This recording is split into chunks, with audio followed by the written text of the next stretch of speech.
In the beginning God created the heavens and the earth. The earth was without form and void, and darkness was on the face of the deep, and the Spirit of God was hovering over the face of the waters.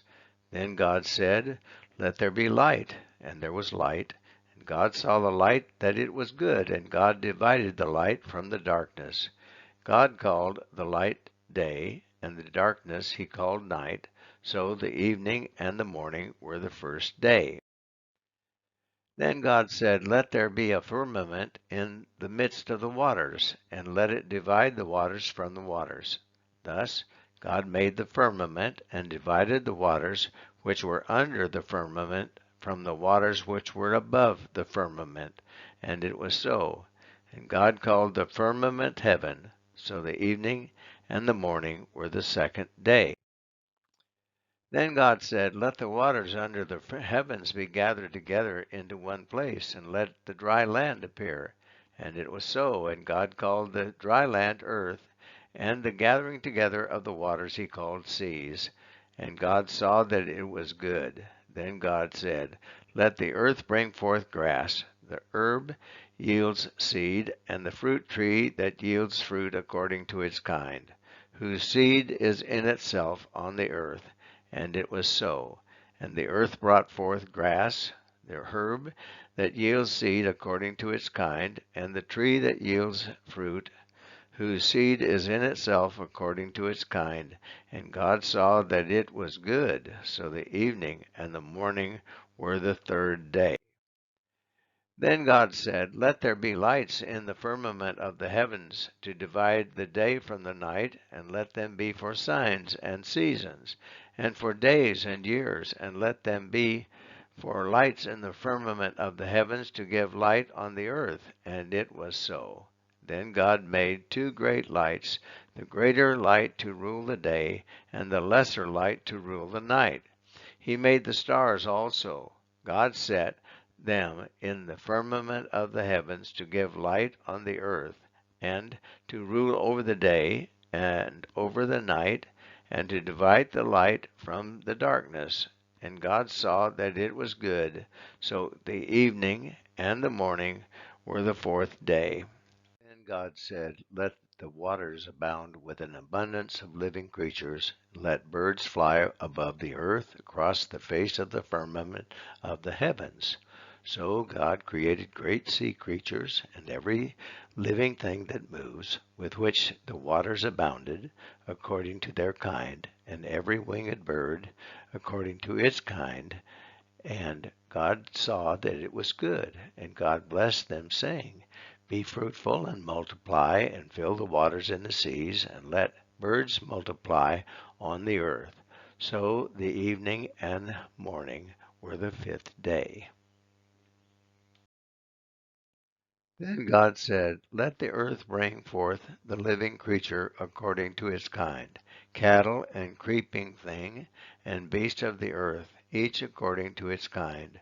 And it was so. And God made the beast of the earth according to its kind, cattle according to its kind, and everything that creeps on the earth according to its kind. And God saw that it was good. Then God said, "Let us make man in our image, according to our likeness. Let them have dominion over the fish of the seas, over the birds of the air, and over the cattle, over all the earth, and over every creeping thing that creeps on the earth." Thus the heavens and the earth and all the host of them were finished. And on the seventh day God ended his work which he had done. And he rested on the seventh day from all his work which he had done. Then God blessed the seventh day and sanctified it, because in it he rested from all his work which God had created and made. This is the history of the heavens and the earth when they were created, in the day that the Lord God made the earth and the heavens, before any plant of the field was in the earth, and before any herb of the field had grown. For the Lord God had not caused it to rain on the earth, and there was no man to till the ground. But a mist went up from the earth and watered the whole face of the ground. And the Lord God formed man of the dust of the ground and breathed into his nostrils the breath of life, and man became a living being. The Lord God planted a garden eastward in Eden, and there he put the man whom he had formed. And out of the ground the Lord God made every tree grow that is pleasant to the sight and good for food. The tree of life was also in the midst of the garden, and the tree of the knowledge of good and evil. Now a river went out of Eden to water the garden, and from there it parted and became 4 river heads. The name of the first is Pishon. It is the one which skirts the whole land of Havilah, where there is gold, and the gold of that land is good. Bdellium and the onyx stone are there. The name of the second river is Gihon. It is the one which goes around the whole land of Cush. The name of the third river is Hiddekel. It is the one which goes toward the east of Assyria. The fourth river is the Euphrates. Then the Lord God took the man and put him in the garden of Eden to tend and keep it. And the Lord God commanded the man, saying, Of every tree of the garden you may freely eat, but of the tree of the knowledge of good and evil you shall not eat. For in the day that you eat of it you shall surely die. And the Lord God said, It is not good that man should be alone. I will make him a helper comparable to him. Out of the ground the Lord God formed every beast of the field and every bird of the air, and brought them to Adam to see what he would call them. And whatever Adam called each living creature, that was its name. So Adam gave names to all cattle, to the birds of the air, and to every beast of the field. But for Adam there was not found a helper comparable to him. And the Lord God created a deep sleep to fall on Adam, and he slept. And he took one of his ribs and closed up the flesh in its place. Then the rib which the Lord God had taken from man he made into a woman, and he brought her to the man. And Adam said, This is now bone of my bones and flesh of my flesh. She shall be called woman, because she was taken out of man. Therefore a man shall leave his father and mother, and be joined to his wife, and they shall become one flesh.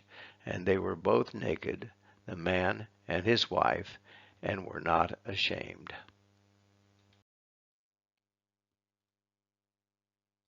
Now the serpent was more cunning than any beast of the field which the Lord God had made. And he said to the woman, Has God indeed said, You shall not eat of every tree of the garden? And the woman said to the serpent, We may eat of the fruit of the trees of the garden. But of the fruit of the tree which is in the midst of the garden, God has said, You shall not eat it, nor shall you touch it, lest you die. Then the serpent said to the woman, You will not surely die.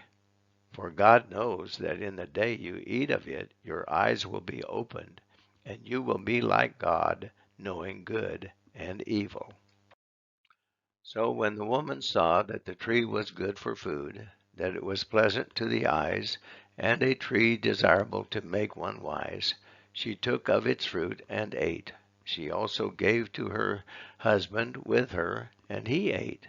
Then the eyes of both of them were opened, and they knew that they were naked, and they sewed fig leaves together, and made themselves coverings. And they heard the sound of the Lord God walking in the garden in the cool of the day. And Adam and his wife hid themselves from the presence of the Lord God among the trees of the garden. Then the Lord God called to Adam and said to him, Where are you? So he said, I heard your voice in the garden, and I was afraid because I was naked, and I hid myself. And he said, Who told you that you were naked? Have you eaten from the tree of which I commanded you that you should not eat? Then the man said, The woman whom you gave to be with me, she gave me of the tree, and I ate. And the Lord God said to the woman, What is this you have done? The woman said, The serpent deceived me, and I ate. So the Lord God said to the serpent, Because you have done this, you are cursed more than all cattle, and more than every beast of the field. On your belly you shall go, and you shall eat dust all the days of your life. And I will put enmity between you and the woman, and between your seed and her seed. He shall bruise your head, and you shall bruise his heel. To the woman he said, I will greatly multiply your sorrow and your conception. In pain you shall bring forth children. Your desire shall be for your husband, and he shall rule over you. Then to Adam he said, Because you have heeded the voice of your wife, and have eaten from the tree of which I commanded you, saying, You shall not eat of it. Cursed is the ground for your sake. In toil you shall eat of it all the days of your life. Both thorns and thistles it shall bring forth for you, and you shall eat the herb of the field. In the sweat of your face you shall eat bread, till you return to the ground, for out of it you were taken. For dust you are, and to dust you shall return. And Adam called his wife's name Eve, because she was the mother of all living. Also for Adam and his wife the Lord God made tunics of skin, and clothed them.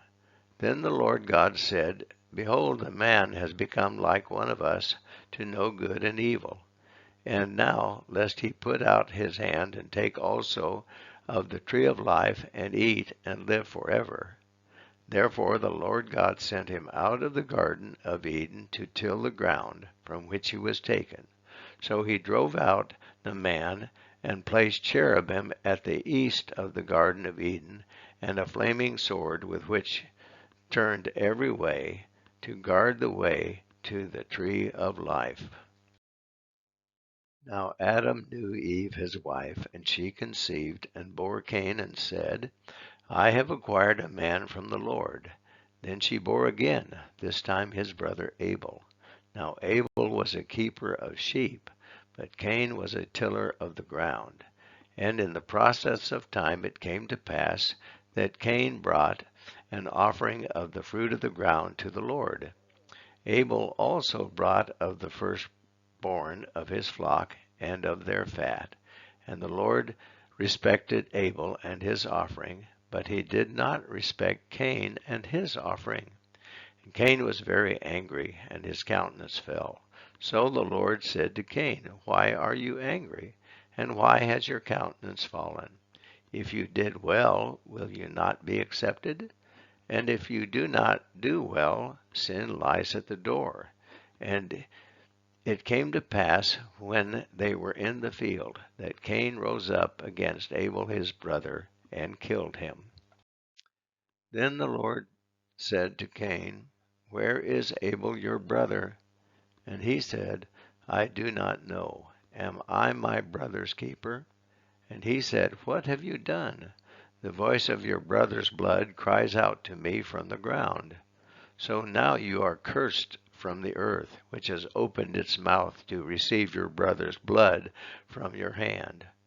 When you till the ground, it shall no longer yield its strength to you. A fugitive and a vagabond you shall be on the earth. And Cain said to the Lord, My punishment is greater than I can bear. Surely you have driven me out this day from the face of the ground. I shall be hidden from your face. I shall be a fugitive and a vagabond on the earth, and it will happen that anyone who finds me will kill me. And the Lord said to him, Therefore, whoever kills Cain, vengeance shall be taken on him sevenfold. And the Lord said, A mark on Cain, lest anyone finding him should kill him. Then Cain went out from the presence of the Lord, and dwelt in the land of Nod, on the east of Eden. And Cain knew his wife, and she conceived and bore Enoch. And he built a city, and called the name of the city after the name of his son Enoch. To Enoch was born Irad, and Irad begot Mahalalel, and Mahalalel begot Methushel, and Methushel begot Lamech. Then Lamech took for himself 2 wives. The name of one was Ada, and the name of the second was Zillah. And Ada bore Jabal. He was the father of those who dwell in tents and have livestock. His brother's name was Jubal, and he was the father of those who play the harp and flute. And as for Zillah, she also bore Tubal-Cain, an instructor of every craftsman in bronze and iron, and the sister of Tubal-Cain was Naaman. Then Lamech said to his wives, Ada and Zillah, hear my voice. Wives of Lamech, listen to my speech. For I have killed a man for wounding me, even a young man for hurting me. If Cain shall be avenged sevenfold, then Lamech 77-fold. And Adam knew his wife again, and she bore a son and named him Seth. For God has appointed another seed for me instead of Abel, whom Cain killed. And as for Seth, to him also a son was born, and he named him Enosh. Then men began to call on the name of the Lord.